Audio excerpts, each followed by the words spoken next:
You're listening to Business Talk Radio, where we take business to the next level. Rapping with Dr. Jacalyn connects you with experts from all over the world to help you take charge of your career, your business, and your life. Rap along with us. Visit drjacalyn.com to learn how to become a guest or a sponsor. And now, the doctor is in.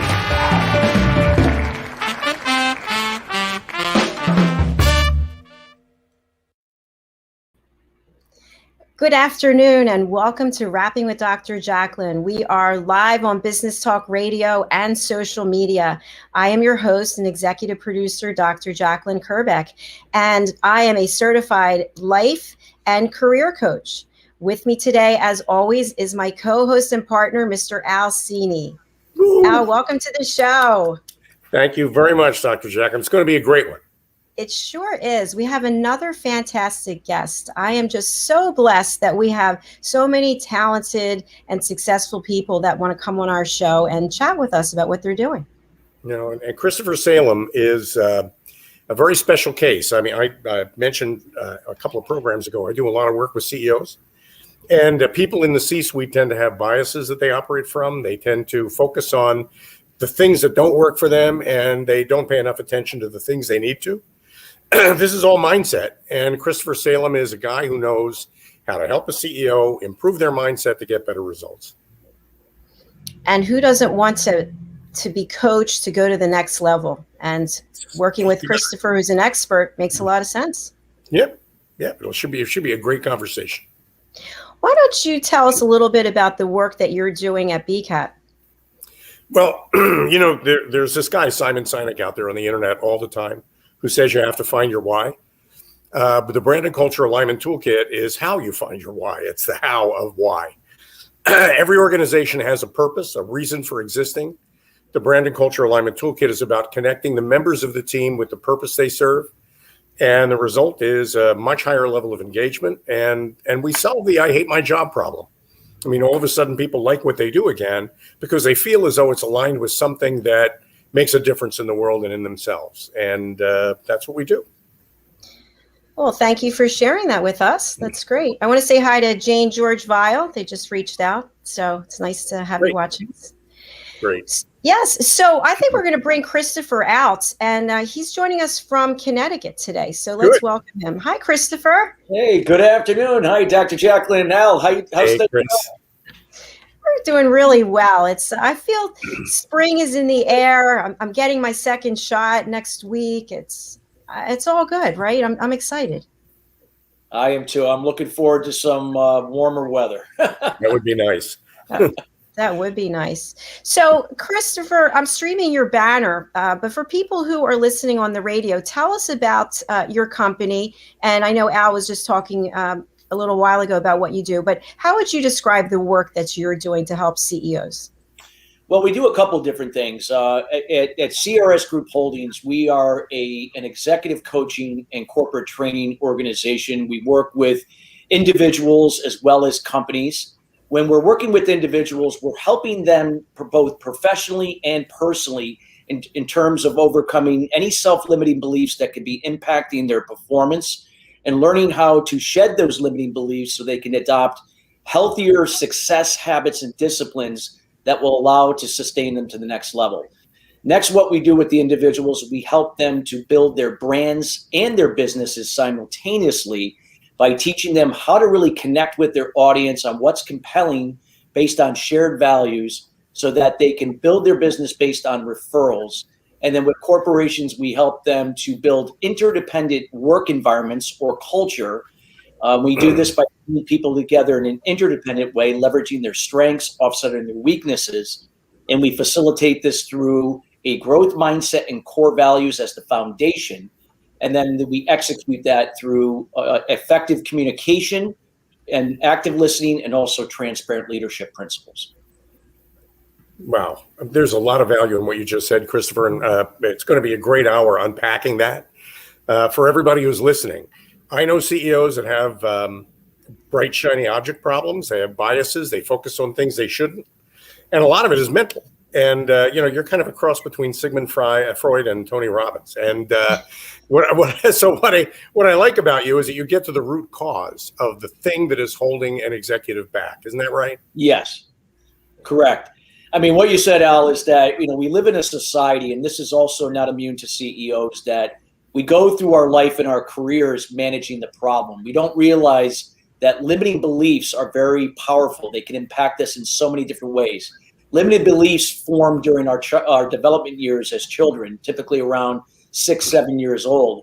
And what happens is we don't realize that these things that we pick up, that we observed from a parent or two, that impact that it can have on our level of confidence, our self-esteem, how it affects how we communicate with ourselves and other people, how we make decisions, how we take certain calculated risks. So they can impact you in so many different ways, in a negative way. So the key is not managing the problem, but let's get to the root cause. Just like if there were a bottleneck in a manufacturing line, that if we can remove the bottleneck, we could be more efficient, more productive, and of course that would yield higher revenues in that particular operation. So we strive to help people recognize that you can eradicate your limiting beliefs and replace them with new habits and disciplines that you'll be able to now not react to your thoughts in a negative way, but actually to embrace them and choose the ones that will help you to serve yourself, so that you can be more of an example and resourceful to serve others moving forward.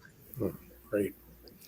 I really like that. I think that all of us at some point or other have limiting thoughts. We have limitations because we don't want to make decisions, and we have excuses about why we can't make decisions. And so I always think, as a coach, and coaches, we love to help one another. It's, as a coach, we help people, as you said, Al, unpack whatever the beliefs are that are keeping us from making a decision to get to where it is we want to go. We can't just wish something's going to happen. We have to make it happen, I think. What are your thoughts about that?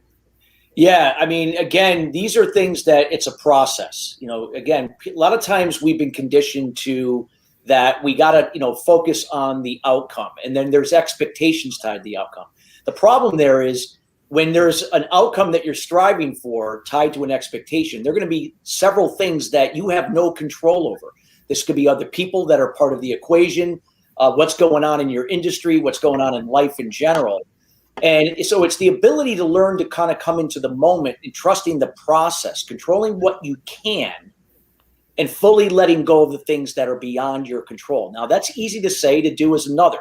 But this is where having a success foundation from a growth mindset, doing it every day, being consistent, that can help us to train to think differently, thinking in the moment rather than the past and the future, where fear resides and where we can get tossed around and chasing shiny objects, to Al's point. So this way we can then control what we can, let go of what we can't, and allow the results to be a byproduct of what you do in the moment. Day in, day out, week in, week out, month to month, quarter to quarter, and so on. So it's trusting that process of controlling what you can, letting go of what you can't, is where those shifts in thinking from a fixed to a growth mindset are going to help any individual, especially CEOs, and of course how that impacts others in their businesses. Wow. You know what? If you could pick one self-limiting belief that you typically hear in executives that you work with, Chris, what would it be?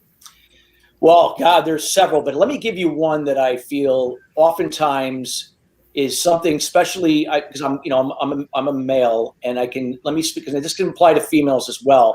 But usually females experience their limited beliefs through negative emotions like shame and guilt. Men typically experience it through anger. So let me give you one that I find that's common. It's the need for validation. The need for validation. And oftentimes this occurs that when you were growing up, maybe perhaps if you were a baby boomer and you grew up where children were to be seen but not heard, you weren't heard. You felt like your parents didn't engage you. They didn't ask a lot of questions. It was always, them telling you how, when, or why to do something. So these are the things that we don't realize that can have an impact on us in a negative way. Not that your parents did anything intentional. They're only doing what they felt was best based upon their own limiting beliefs. They have no idea. And as a result of that, again, that need for validation is something that people will strive to find in other people, like to go out of their way to please and enable others so they can be acknowledged and validated. That's a codependent behavior. It often leads to passive or passive-aggressive communication and behavior. So oftentimes it can be toxic if left unchecked over time, and it can cause a lot of issues, especially when you have groups of people that are part of that mix. So I would say that the need for validation is quite common that I see. And I know for me personally, that was my own limiting belief that impacted me in a negative way that I had to overcome. I definitely have had that same limitation in different courses of my life. And I think it's interesting. We just talked about, for women, shame and guilt versus anger for men. I think that's true. Al, what are your thoughts? Oh, my thoughts. Yes. I was going to ask, I'm sorry, I thought you were asking Chris. I was going to say, my next question to Chris was going to be, how do you coach executives who are women differently than you coach executives who are men? Because I know you work with both. You have clients of in both categories, and there are differences, and I think that's important. I think that need for validation is a good example, but women have a particular kind of an approach to business that I think sometimes they need to inspect and validate in themselves a little bit. How do you approach that, Chris? Well, again, it's a little different. Like with women, you can be right up from the beginning. You can be more upfront with your questions. Women tend to be more vulnerable and transparent than men, especially in the beginning. And it's with transparency and vulnerability that is when the healing begins. This is where that you can begin to shed the things that are not serving you and that have impacted you in a negative way in your personal life and in your business, and begin to be open for new ideas and new ways of shifting your thinking.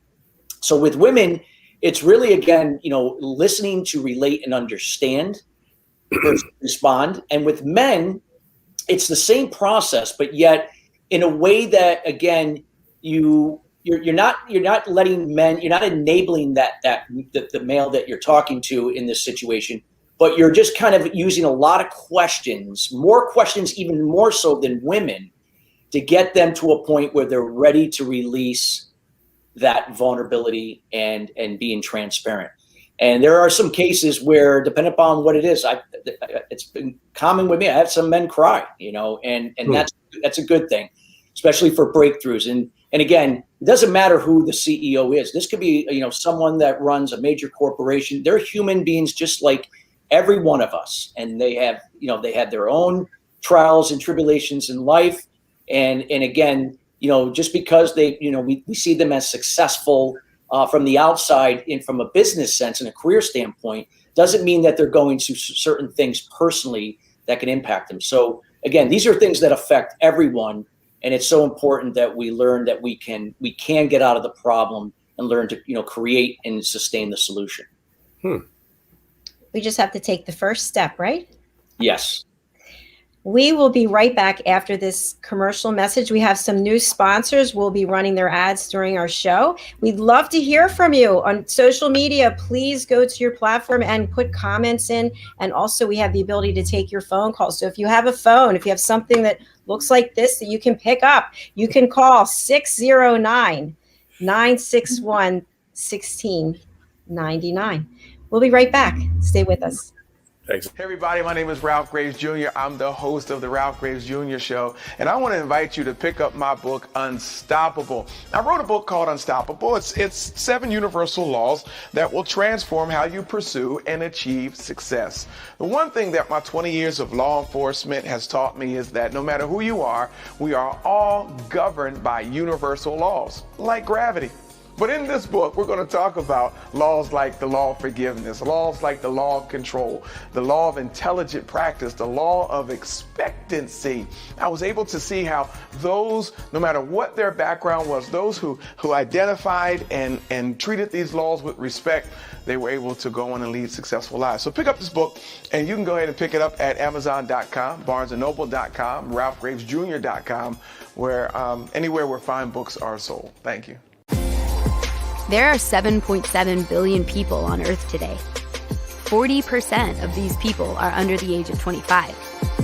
Young adults are the most fertile mission field in the world today.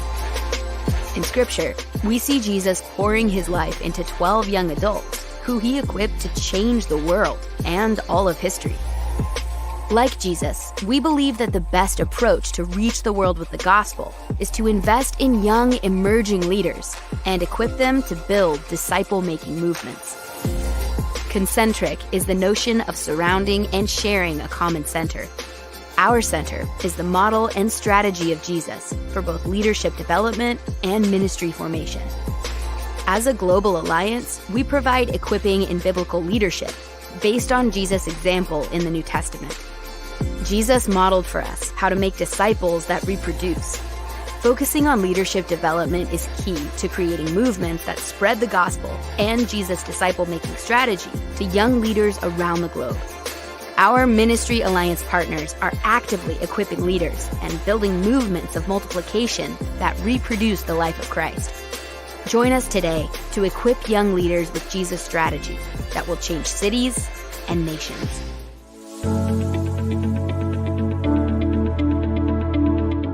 The session that we had with BCAT was really entertaining and enlightening. We were able to put together some very specific steps that we as individuals can take, and it was really fun to all come together and see sort of where we're going as a team and how we can all get there together.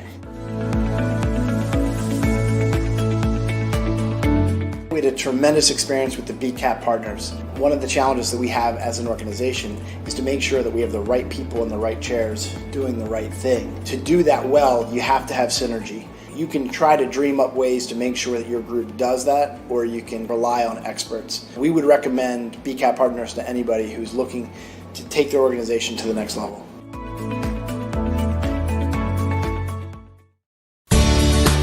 Academy Sedan and Limo is a full-service transportation company serving the Philadelphia metropolitan area with full knowledge of the New York City, Baltimore, and Washington, D.C. areas. We pride ourselves on being the most dependable, conscientious company in the industry. Our always on-time service and dependable pricing make us the company to call for any event or occasion. Our vehicles can accommodate any size party for any occasion. Our vehicles range from four-door sedans to SUVs to minivans to limo buses to full-size tour buses and can accommodate groups of 2 to 100. We offer airport shuttle service or over-the-road service without limitation regarding mileage or time, and no drive is too long or too far. So if you find yourself in need of transportation of any type with any vehicle, give us a call at 610-842-4564 and let us show you what a real transportation company can do for you. Use code ACADEMY2020 to receive 20% off your first 3 rides, including parking and tolls.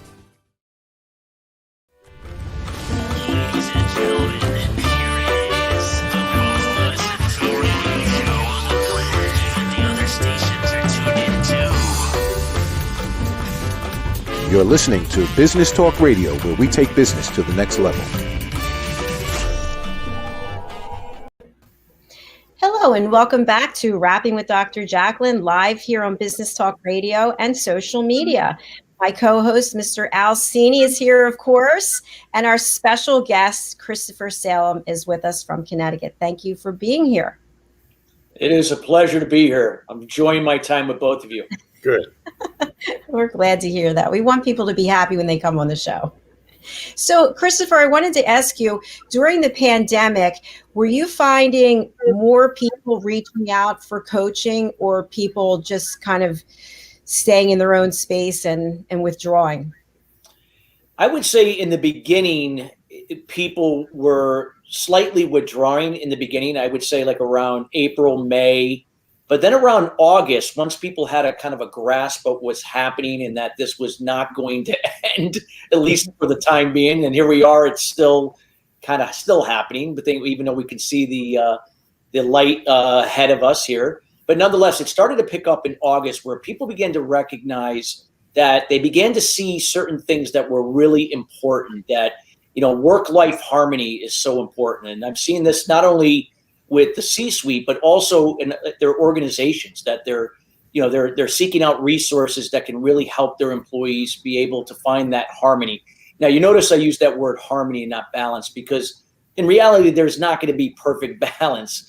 But there's going to be harmony. So there's always going to be that give and take. And if people can find that place in the middle with harmony, It's that you have the capability of now looking at what's happening around you, not happening to you, but happening for you. And you can see the blessings and opportunities disguised. And there are many people that have had great breakthroughs during this time, people that have made major transformations in their life, their careers. So there's been a lot of good things from it. Yeah, but I would say August was the kind of that turning point where I saw this shifting, that they were embracing the coaching and training and so on. Yeah, well, and I think it's just looking up from here. But I have a question for you. When you work with a CEO to craft a positive change in their life, their work life, and their personal life, how does that ripple down to the people who work for them? Well, again, just think about it like when you're a little kid, right? Children observe how our parents, what they say and how they handle themselves, their behavior. So a lot of times that's how children learn. It's not necessarily what's been said, how, when, or why to do something. I'm not saying that doesn't help, but it's really through, again, your behavior and your communication. So it's no different. If we can learn to be the example and be resourceful for people in a more interdependent way versus just doing for others in a codependent way. Now, I'm not saying that when you do something for someone that's codependent, but if it's at a point where you're stagnating that person from growing or developing something they can do on their own, that's the greatest gift that you can give someone. So if a CEO is able to do that for him or herself and be that example, it begins to filter down subconsciously to the people that see that. And then over time, people will begin to kind of look at themselves and where are there areas that they can start making improvements. And oftentimes when those CEOs see the benefits of what's happening in his or her life, they often now want to look at resources that can now create awareness and educate. In this case, I wouldn't say educate, but create awareness and allow people in the organization to draw their own conclusions of what that means to them and how they would like to make those changes for themselves.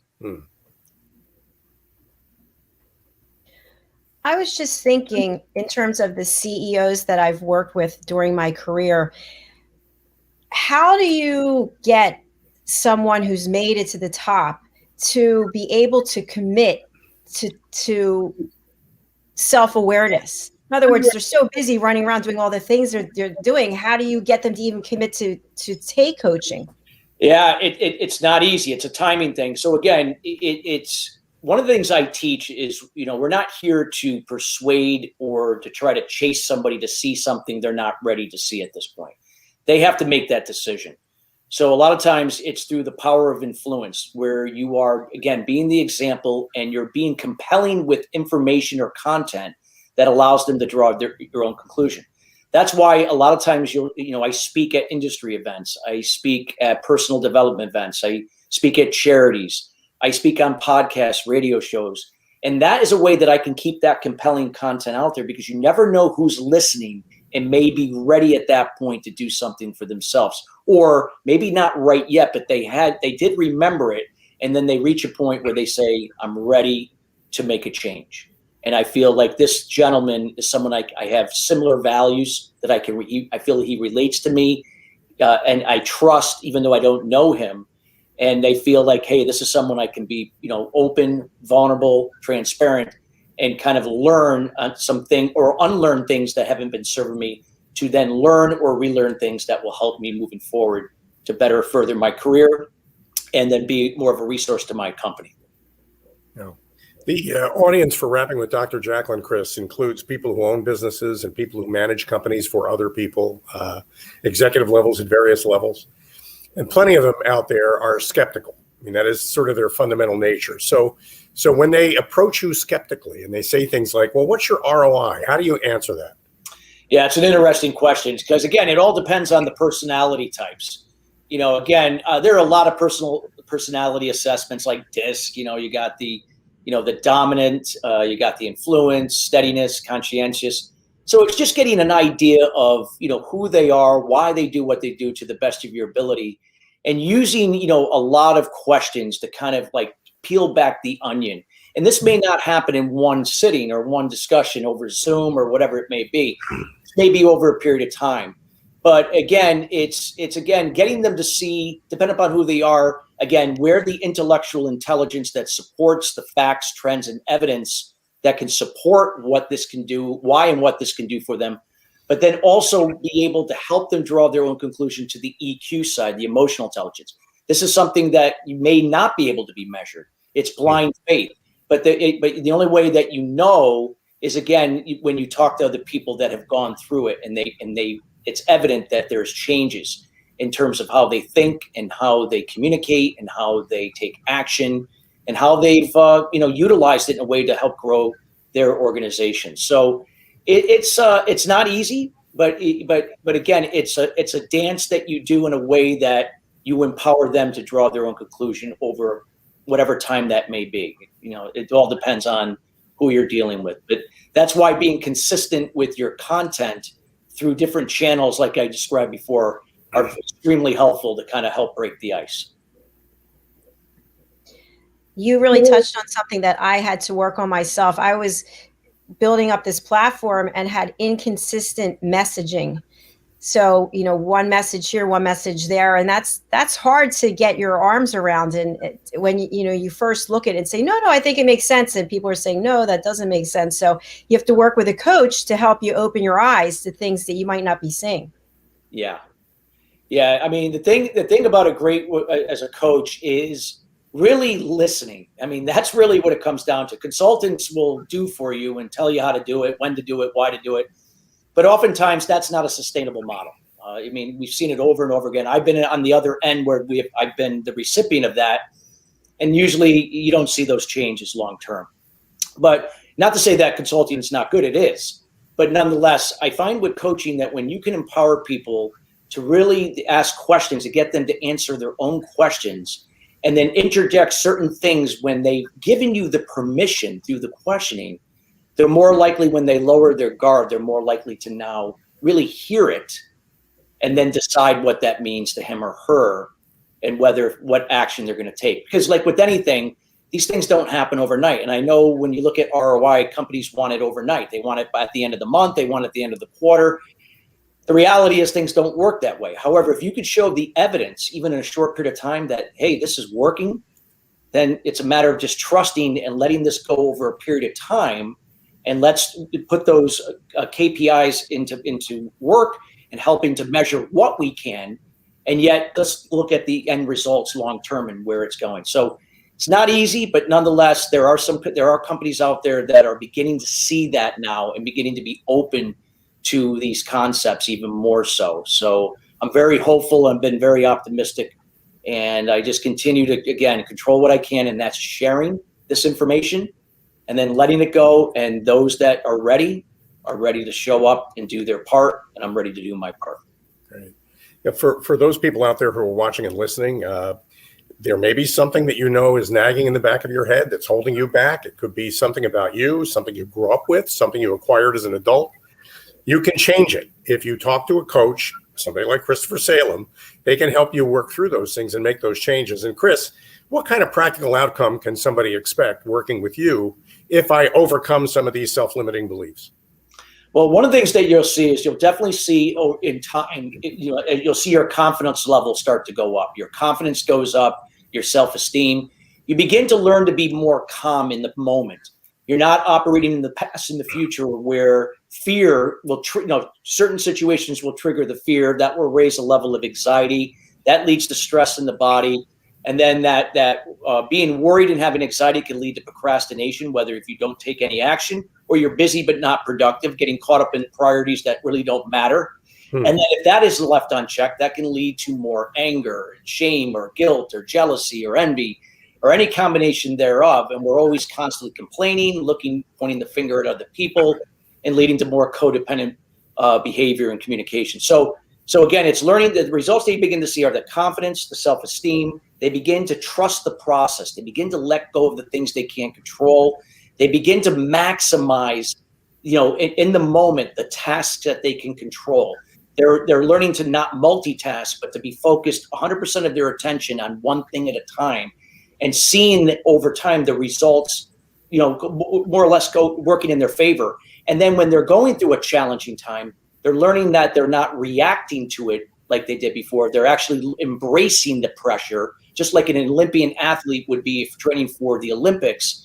and be able to then learn from this challenging time what they can take away from that to grow further, both individually and for their organizations, so that way they can look back and they're more grateful, they're more humble, and they find just a little bit more peace with themselves in terms of work-life harmony.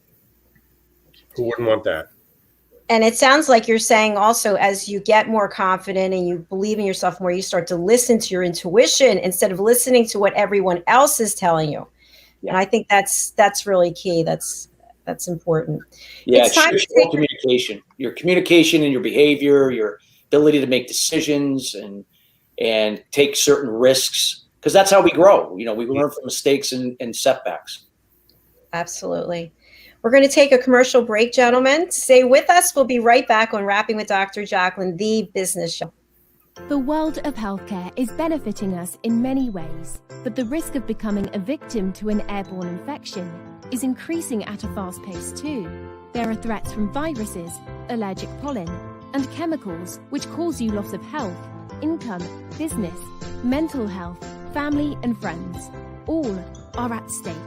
One solution to this threat are the BV Air Sanitation Placide-based systems. When you call our team on 0208 104 3253, you find out about the amazing protection available. Protection that uses certified Battlefield, tested, standard and customized air disinfection systems for your personal and business use. Each system uses a filterless technology known as Placide, which attacks all airborne particles with microlighting to destroy and eliminate viruses and other harmful particles in your office, transport and home. You also benefit from extra bonuses such as low running and maintenance costs, no regular filter and part changes. You get to work with our trained experts and professional staff and be made aware of the latest in airborne protection and disinfection strategy. Keep yourself healthy by working with our trained experts and Placide virus killing systems, which keep you safe from airborne viruses. BV Air Sanitation Limited. We save lives, save businesses, and prevent infection. Schedule your free consultancy call and virus protection checklist. Call 0208 104 3253 or connect to us on www.bvbuster.com.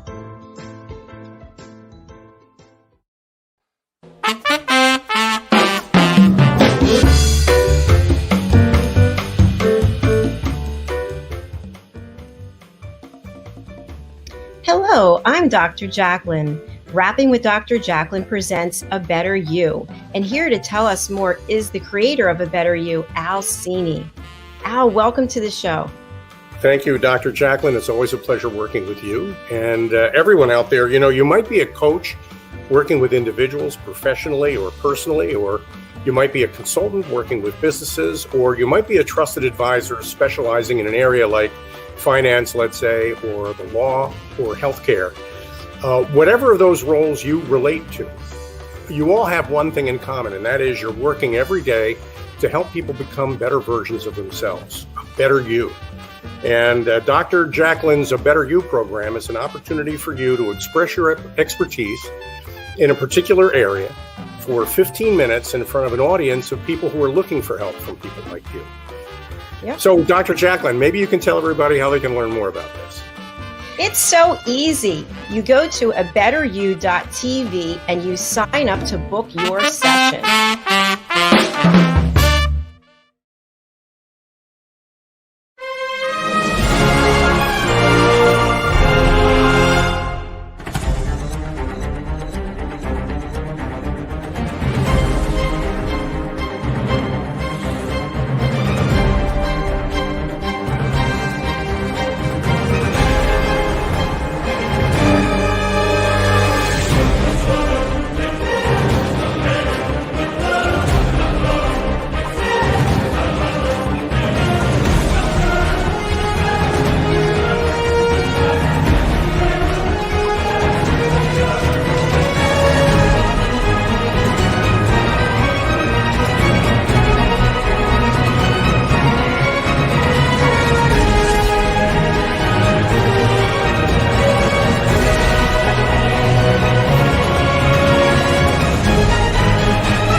You're listening to Business Talk Radio, where we take business to the next level. Welcome back, everybody, to Rapping with Dr. Jacalyn, the business talk show. My name is Al Cini. I'm Dr. Jacalyn's co-host. And Dr. Jacalyn, where do you find people like Chris Salem? He's such a great guest. Hi, welcome back to Rapping with Dr. Jacalyn. We have a technology glitch right there. Everything was frozen. Where did you meet Chris? Can you hear me? Okay. So, well, Dr. Jacalyn will join us again in a minute when she works out her audio problem. But Chris, there are people out there watching our program and listening on Business Talk Radio, and they're thinking about making the kinds of changes you're talking about. So they're considering calling you. Why don't you give them some kind of a sense of what that first conversation is like? Well, the first thing that I do is it's getting to know them. You know, again, people have to feel like they're related to and understood. It's not a transaction. This is about a relationship. This is about something that's very important to somebody. And if they kind of know who you are on some level, otherwise they wouldn't have reached out or connected with you. But still, you have to build that trust based upon shared values. So the first conversation is really, getting to know them, getting to know the situation of what's happening in their organization, regardless of what size of the company is. And, asking questions and then kind of like letting it kind of play out from there. It may lead to another call. I mean, maybe at that point you may feel like, hey, they're ready to receive a recommendation or a suggestion. But nonetheless, it's all about building that trust and credibility with them, feeling that they feel related to and understood, and that they feel comfortable now to be open for an idea, suggestion to their situation. And then from there, letting it, lead to doing business with one another.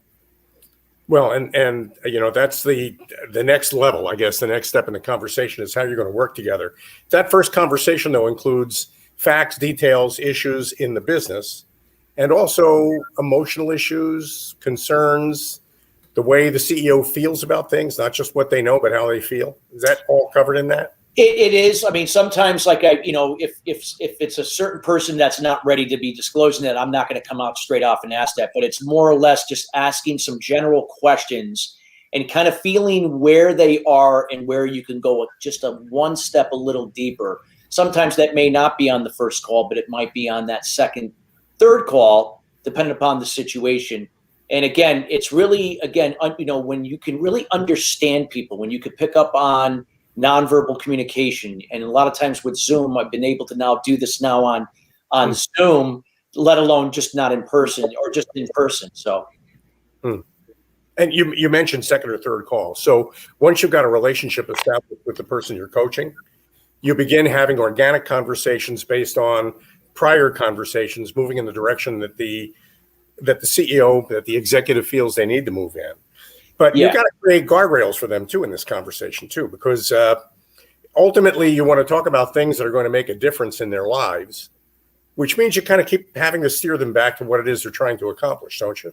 Yes. Yeah. The one thing about, just like if you were in sales, again, if it goes off on a tangent, you'll have an understanding where the pain point is. So a lot of times some people want to kind of, even though they want to solve a problem to that, they don't necessarily come out and be straightforward about it. They're still dancing around it. So sometimes that because of that fear, they may start going off on another tangent. So the key is again, to use the questioning to bring them back into where that pain point is again. So they begin to kind of like, if you were interviewing a suspect in a criminal case, that eventually they're going to say something that they're going to, under pressure, not that you're creating pressure for them, you're making them feel at ease, but nonetheless that they're going to be more open to really provide, the underlying reason why they're talking to you in the first place. So, and sometimes they might even not know that consciously, but subconsciously they do. And how often does a conversation with somebody you're coaching turn into a conversation with other people around them? Typically, like with anything, I mean, not every time that I talk to someone does it lead to me doing business with them. I mean, it may not be the right time. We may find out that it's maybe, even though I've uncovered, why and what is important to them, there may just not be a connection. Those values are very strong.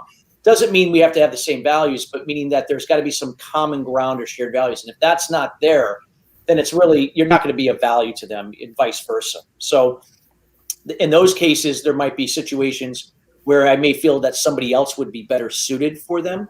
And again, because integrity is one of my core values, I always want to make sure that I'm doing the right thing for the right reasons for that particular individual or organization's situation. So if it's something I feel like I'm not, even though I could help them, but I feel there's somebody even better for that situation, I will make that, I'll suggest that to them if they're open for another resource. And if they say yes, then I will bring that up with them. Great.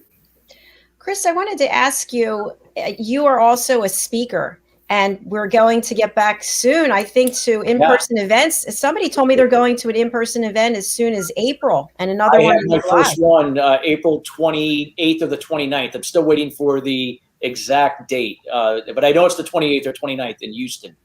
In Texas, okay. So what I was wondering is, for people who are out there listening and watching and they're looking for speakers, what are the areas of expertise that you like to speak on? The areas that I like to speak on are, of course, mindset, workplace culture, peak performance mindset, leadership, communications, could also be diversity as well. Diversity, inclusion, equity, inclusion, those are hot topics right now. Matter of fact, I'm speaking in Edmonton, as long as Canada opens up, in July at the World Diversity and Leadership Conference there. So those are the areas I typically speak on, and oftentimes we'll combine a lot of those all into one thing. Another thing that I incorporate with my mindset is talking about teaching like financial advisors, CPAs, insurance agents, at the agency level, how to become trusted advisors in their businesses, why they do what they do versus what they do, and how to connect with people on the why versus the what. That's so Chris, real quick, somebody thanks you for the work you've done with them. What are they typically thanking you for, and what about that makes you proud of what you do? I would say that with me, it's for being understanding, being supportive, helping them to be accountable, not telling them what they want to hear, but what they need to hear, but in a way that I'm not telling them what to do, I'm sharing. But at the same token, they know that they're keeping themselves honest. So whether if they get off and they're not doing something they should be doing, that we can just get them right back in. It's in the past, let it go, move forward. So for them, it's a form of gratitude and feeling humble for looking at this experience in a positive way versus a negative way when they first started. They begin to appreciate the struggle, whatever that is, with what they went through, and that I was able to be understanding and supportive during that time frame. That's such a great feeling when you know that you've helped somebody move forward in their life or get unstuck. Chris, we're just about to take a commercial break, but when we come back, I'd love to hear what your background is and how you decided to make this trip down to become a coach. I think it's fascinating. I always like to hear people's stories. So you'll share that with us when we come back. We'll be right back. We're going to take a break and hear from some more of our sponsors.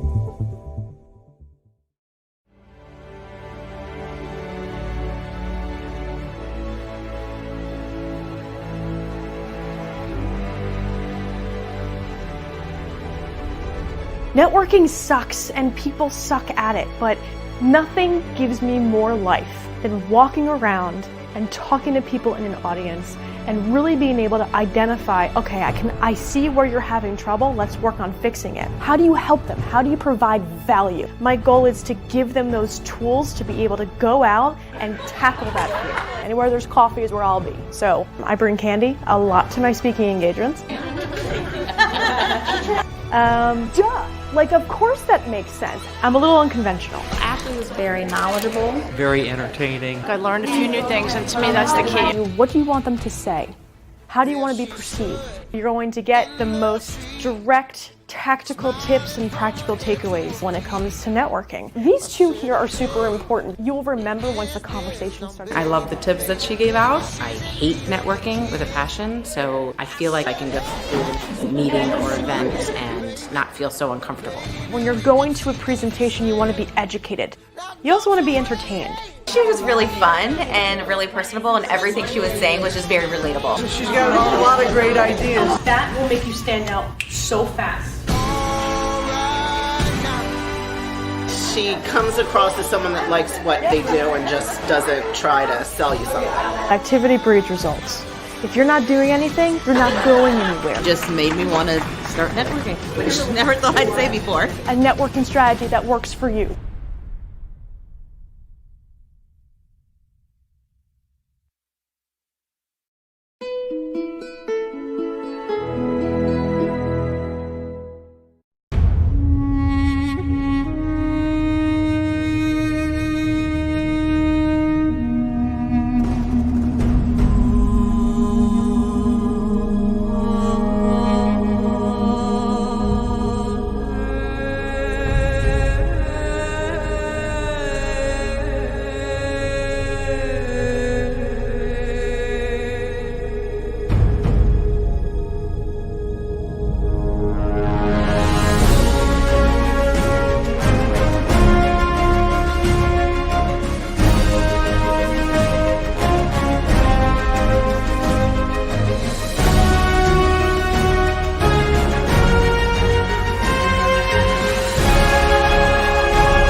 You're listening to Business Talk Radio, where we take business to the next level. Welcome back to Rapping with Dr. Jacalyn, the business talk show. My name is Al Cini, and I'm Dr. Jacalyn's co-host. And Dr. Jacalyn, before the break, you were teeing up a question for Chris about how he got started and where his journey has come from. Maybe you can pick up on that. Yes, tell us all about it, Chris. Well, I started, it's hard to believe I've been working now since 1990. Well, I even started working at the age of 12, so I always had a good work ethic. But I spent a majority of my career in sales. That's where I got my start. I would say the first 10 years of my career I spent working for others. That was also a period where I went through a lot of personal struggle, that need for validation I was talking about earlier. I also struggled with 12 years of addiction during that time. So there was a lot of personal demons I was dealing with. Nonetheless, my work ethic was able to sustain that and get by. I did well, but I was personally struggling, and obviously began to reflect not only in my personal relationships, but into my career. I left the corporate world after 10 years and went on to the outside. I went through recovery and then began to represent companies. In this case, in the advertising publishing space, I did that. And I got into executive coaching about 10 years ago. It was just with my experience in sales, really understanding people, learning to understand and relate to them, and how to ask questions, and just having this intuitive nature to really relate to people. I can remember sitting on planes and people sitting next to me and telling me things that they would even tell their own spouse, let alone anybody in their family. And they were like, I don't know why I'm telling you this, but I just feel so comfortable. So it was just this knack of doing this. And I come from a family of teachers that somehow I guess I should have become a teacher, but not in a way of teaching at a school, but in this case, coaching people in a way, teaching them to help themselves. So that's how it all kind of migrated. A lot of things I share with people are a result of that experience, especially what I went through at the age of 30 years old when I went through this major life transformation that also dramatically impacted my career in profound ways. Thank you for your transparency and sharing that. Congratulations for all the success that you have. That's outstanding. It really is. Definitely. And all the things you had to overcome to get there. And by the way, on that plane where somebody was sitting next to you having a great conversation, I was 3 rows back talking to a whole life insurance agent. It's so funny. That's a good one, Al.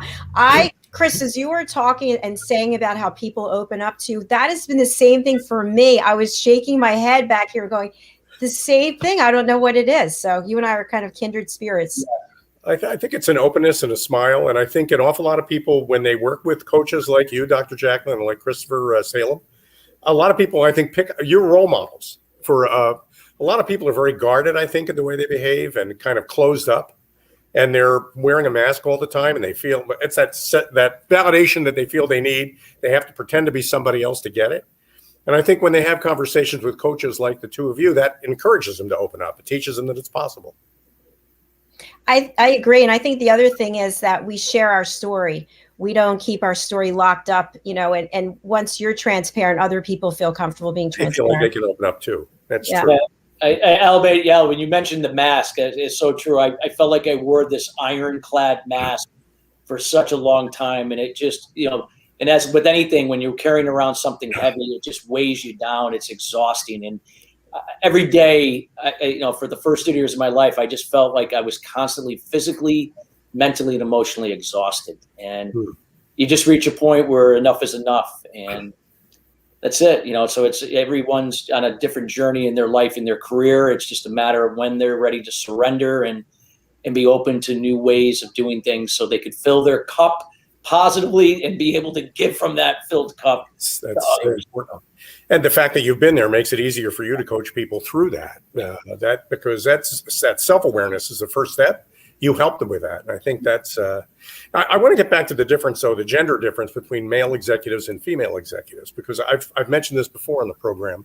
My best manager, the best manager I ever had was a woman, and the worst manager I ever had was a woman. And sometimes the gender differences, I think, are that maybe women need more of a sense of that validation from external sources. They have to pretend more to be somebody they're not. I'd like to explore that with you because I know you coach both genders. It depends on the situation. Sometimes, with women, it's typically the limiting beliefs that I find that are common are usually from abandonment. And I'm not talking abandonment like they were left on a doorstep as a baby on a church doorstep, but emotional abandonment. It could be from a mother, father. Oftentimes, that's where women experience this shame and guilt.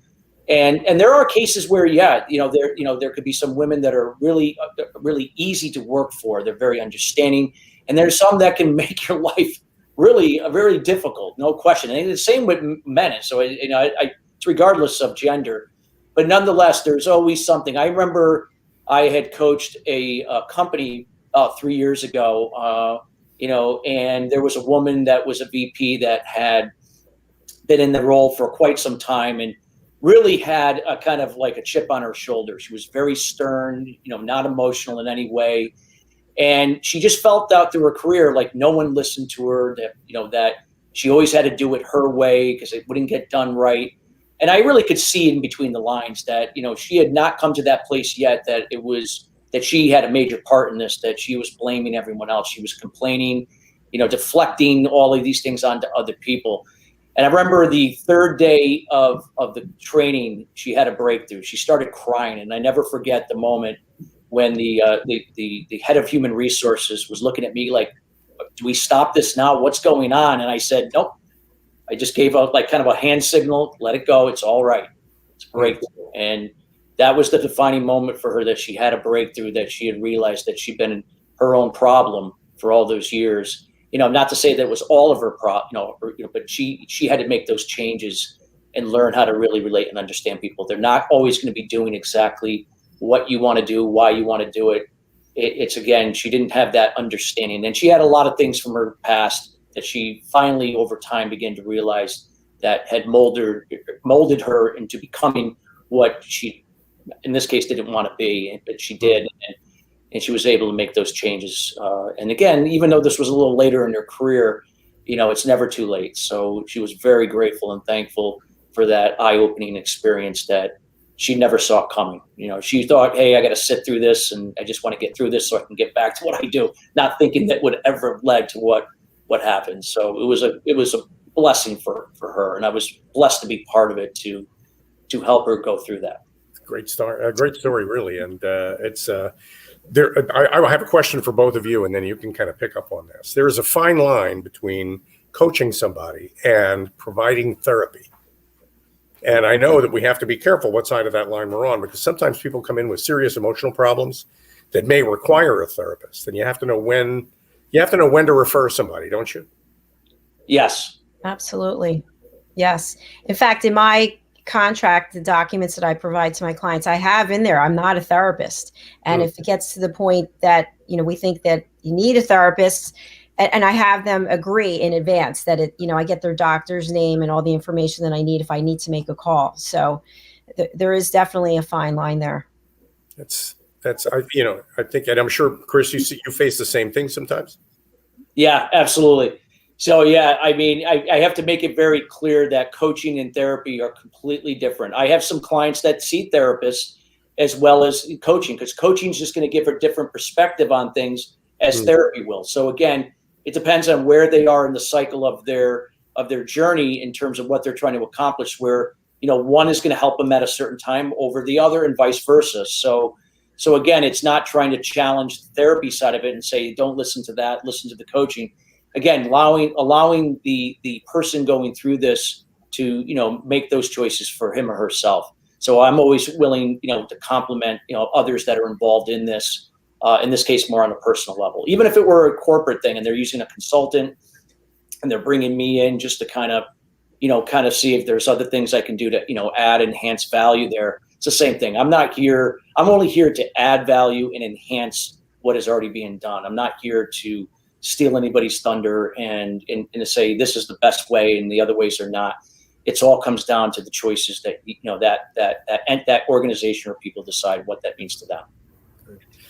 I know you have a hard stop at 3:00, and you're a busy guy, and after talking to you, it's obvious why. But I do want to make a point. This gift that you're giving to yourself by talking with Christopher Salem is actually a gift that you're giving to everybody that you work with and everybody you interact with. All your relationships get better when you fix the problems that Christopher fixes, that Christopher can help you fix. So it's just been a great conversation, Chris. Great having you on the program. Well, Al, thank you. And thank you, Dr. Jacalyn, for having me. This has been a great interview and process. The show is remarkably rewarding for people that listen to it. So much value. Thank you so much. We appreciate that. We put our heart and soul into it. And Christopher, for people who are listening on the radio and they can't read the banner, what's the best way to get in touch with you? Well, the best way is if you just want to check out just who I am before we get in contact with one another, you can go to ChristopherSalem.com. That's one word, ChristopherSalem.com. Or feel free to reach out to me by email. Again, I don't bite. I'm just here I want to get to know you. It's all about the relationship first. And that's what's most important when it's all said and done. It's about people. Chris at ChristopherSalem.com. So simply just the website with the Chris and at symbol in front of it. Thank you again for being here, Christopher. You were an excellent guest, and we hope that you'll come back and see us again and keep us updated. Count on it. Count on it. So much fun. All right. Thanks again. And we'll be in touch with you and keep up all the amazing things that you're doing, helping other people. Thank you so much. Enjoy the rest of your day. Thanks. You too. Bye. Bye. Well, that was fantastic, Mr. Cini. It was a great interview. Where did you bump into Chris? I know we didn't get a chance. You had an audio problem. That was what I was asking. How did you find Chris? I found him on LinkedIn. Oh, well, I found him on LinkedIn. I was searching for coaches, and I read his background, and I thought he would be a really great addition to our program for what it is that our listenership and our viewership is looking to hear. And he was. Your instincts were absolutely spot on, as always. Nice snag, Dr. Jacalyn. Thank you. I think before we go, I'd like to just talk a little bit about A Better You. We did have our advertisement, but in case people missed it, why don't you tee up what A Better You is, since you are the creator, and I'll talk about the 3 opportunities that we have for A Better You. That'd be great. A Better You is a platform for people who are coaches, consultants, or trusted advisors to express in a 15-minute window of time a lesson to people that can help them become a better version of themselves, a better you, which obviously it'll be along the lines of whatever you as a professional are expert in. And it's a way for you to give back, and it's a way for you to build connections and grow your network. Wonderful. Thank you so much. And so under the umbrella of A Better You, we have 3 ways that you can get engaged, that you can grow your network and increase your brand awareness. The first is to come onto our show.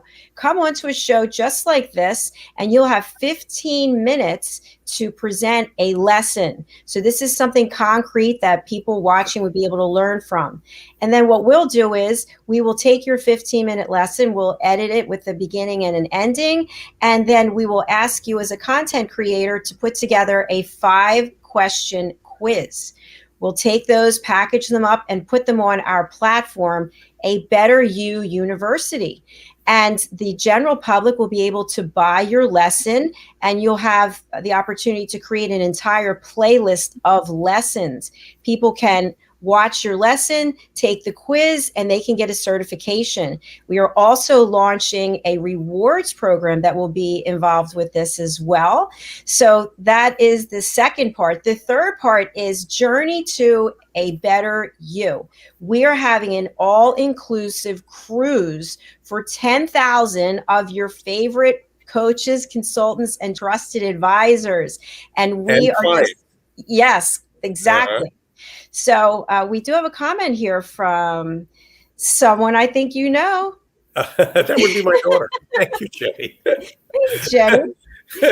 Wonderful. Yeah, you won't believe how stupid I was to Jenny until she finally grew up. So it's thank you. So if you want to get engaged, if you think you have what it takes, you are an expert coach, consultant, or trusted advisor, it's so easy to sign up and be part of this thriving community. Go to abetteryou.tv and book your session. Nothing could be easier. So easy. So Absolutely. easy. And before we go, I just want to announce that I have a book launch coming. Yes, my very first book, Behind the Green Screen: How to Succeed in the Live Broadcasting Business. It's my story of how I left corporate America and then built this platform with fabulous people like Mr. Cini and brought this all to life within 5 months. And you too can do the same thing with the right people, the right equipment. And the right attitude. Yes, the attitude is important. So important. You've done a great job in those 5 months. And I read a little bit of your book, and it's warts and all. I mean, you freely, openly discuss all the things that didn't work and also talk about the things that did. So it's a great way to learn how to do this and also how not to do it. Well, thank you. Thank you. I appreciate you reading it. Any last words that you have for our show today, Al?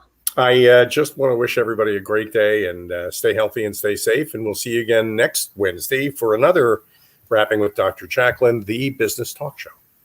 And you can tune in tomorrow we have 2 A Better You programs, one at 11 o'clock Eastern time, and the other is at 2 p.m. Eastern time. So you can watch experts present their lessons. So you can get ready to present yours by going to abetteryou.tv and booking your session. Thank you so much. We'll see you next time. Bye, everybody. For nearly 2,000 severely injured veterans, everyday life has become filled with barriers. Day-to-day simple tasks can become pretty daunting. I have to carry my chair up 2 flights of steps or have somebody do it for me. What scares me the most is just the falling. When I'm struggling with my house, I think, to have that one great barrier just knocked down, it's crucial. Home for Our Troops is a wonderful nonprofit that builds a mortgage-free, fully adaptive, handicap-accessible house. And there's no catch. It'll be our very first home that we've ever owned. This is a game changer. This is where your life begins again. We need you to join us in completing this important mission. Please visit hfotusa.org and help build homes and rebuild lives. Because of you, everything's going to be okay.